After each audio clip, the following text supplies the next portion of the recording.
So when you first get this, make sure your tabs are all either ironed the same way or you can iron them open. Up to you, but you want them all the same. Okay, so either this way or flat and to the side. Okay, I'm going to go to the side because that's what I did before. Then we are going to iron in half, hot dog style. You want to make sure your edges are completely lined up. And I've done half of this because I demonstrated with my other class. I also think maybe I demonstrated with you guys. Can't remember.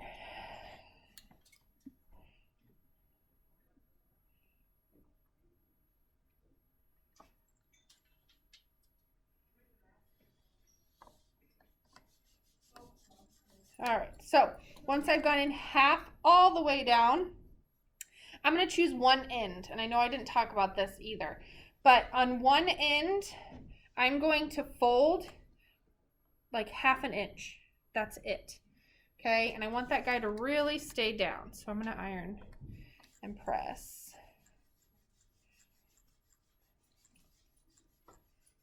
Okay, now that's only one end. I'm not doing both, okay? So now what we're going to do is we're going to fold towards the center on either side, okay? So I'm just going to press, and I like to, hold my iron with my right hand, and then I chase my left hand with the iron, in theory, not really actually, but remember that we don't want this fold to cross over that center line we just created. It needs to kind of stay back, so about half an inch. Then I'm going to keep this folded in and keep pressing. Okay. If it doesn't stay down 100% flat, that's okay because I'm going to pin it. And then this side.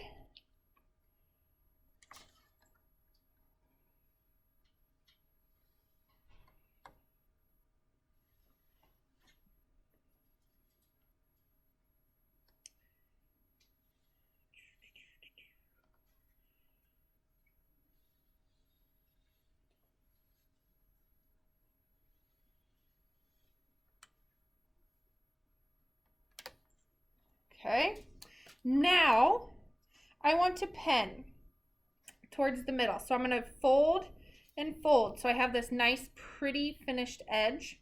Okay, and I'm going to put a pin in to hold it in place. Remember, I'm going how we pin our, the same way how we pinned our paper to pattern piece to our fabric. Okay.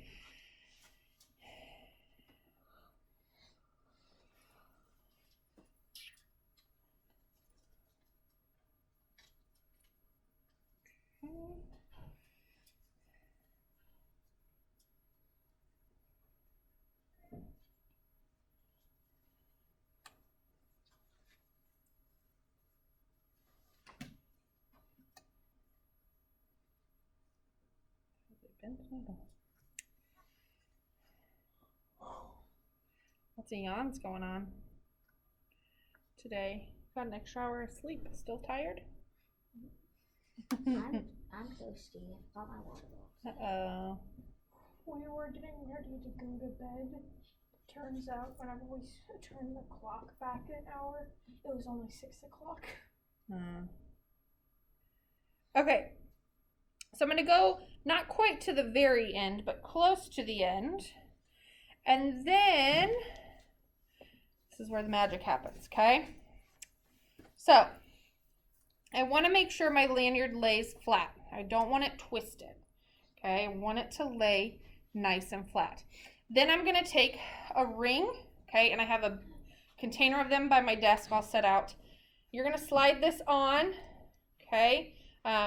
Mine's not going over all the pins right now, but that's okay. Then I'm going to fold this in half, making sure, okay, I'm not twisting, okay? So I'm going to fold in half. Then I have the edge that I didn't fold and the edge that I did fold, okay?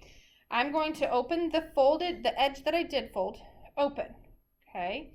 Then I'm going to open this one, and I'm going to place it on top of each other.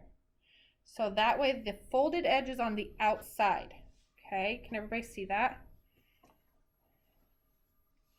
See how that is? Okay, then I'm gonna fold, I'm just following my original folds and fold.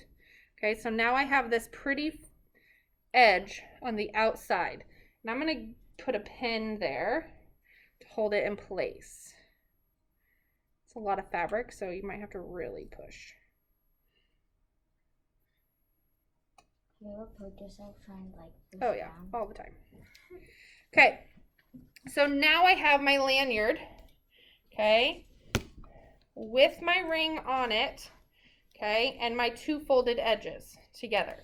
So now I'm going to start sewing, and you want to sew on the edge that you folded together that's open, okay?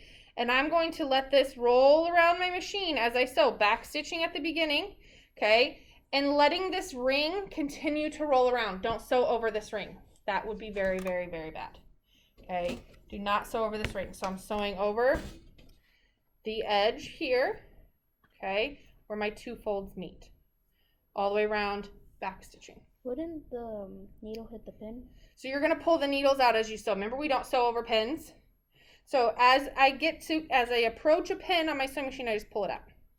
Okay, that's why we pin perpendicular, so we can do that. Okay, like that. Questions? All right, let's go.